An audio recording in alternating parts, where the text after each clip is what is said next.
Alright, so here it is the second part of this video, walking in the rain in Msonge Organic Family Farm in Zanzibar. I'm here to work for 3 weeks to mitigate water flow is one of the things that I do. And yesterday we worked on this part of the coconuts, this part of the land to create a small swell that would pick up all the water runoffs, and we want to be growing mint in this trench. So the idea was to create a little bit of a berm or a little bit of a hump in the swell. You'll see it here just underneath the walkboard.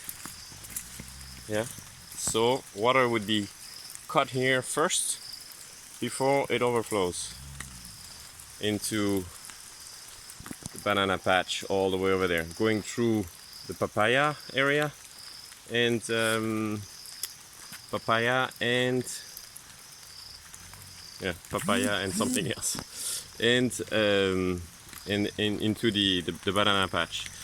The problem is we had here, I tried to save this orange tree, do a bit of pruning, and when I came, coconuts were piled up all the way here with a lot of dirt on the bottom, and you can see the termites have been working on this tree and making a very big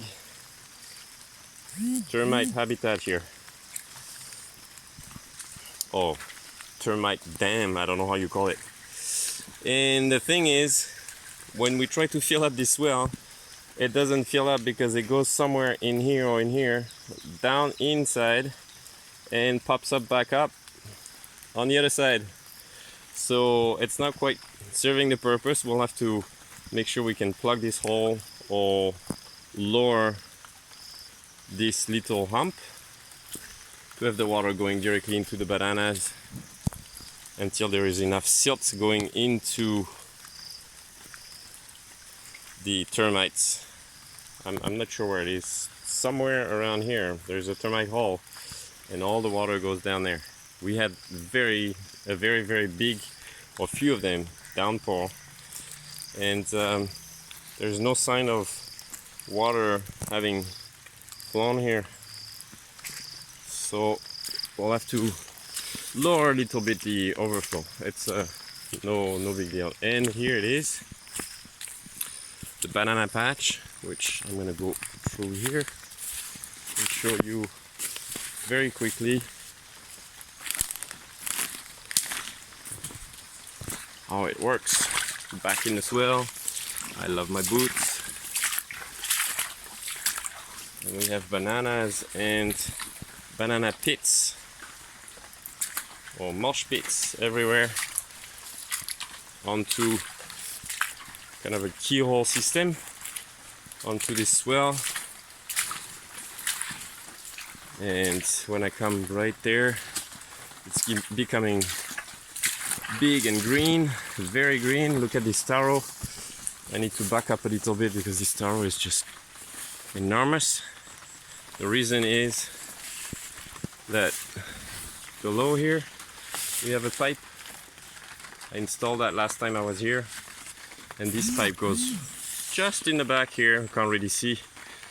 There's the cow shed, or the cow paddock, when not paddock, sorry, the where they spend the night. And so we flush all the manure that we clean into this pipe, and then the pipe goes away into the swell. So a lot of nutrients here.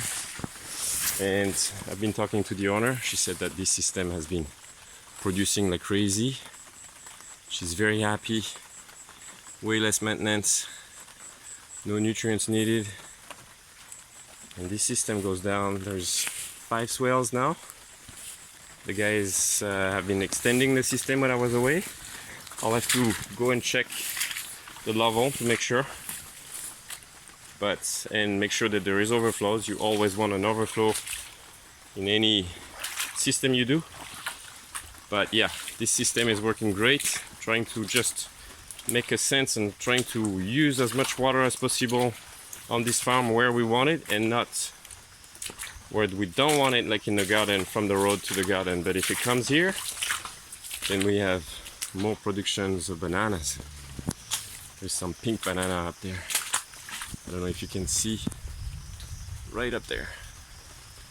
All right, until next time, I'll keep on playing in the rain in Sims, but digging, sorry, nearly fell, digging some water harvesting features. This is what we've done yesterday, and here it is, sweet potatoes and papayas. So this is going to be papaya field with sweet potato on the bottom. And there's the first, I never can stop, sorry. This is the first well that goes through the lemongrass and catch the runoff for the water from the road and goes into all the way to the manure display. Oh, dispenser, sorry. All right, until next time, have a good one. Bye bye from Zanzibar.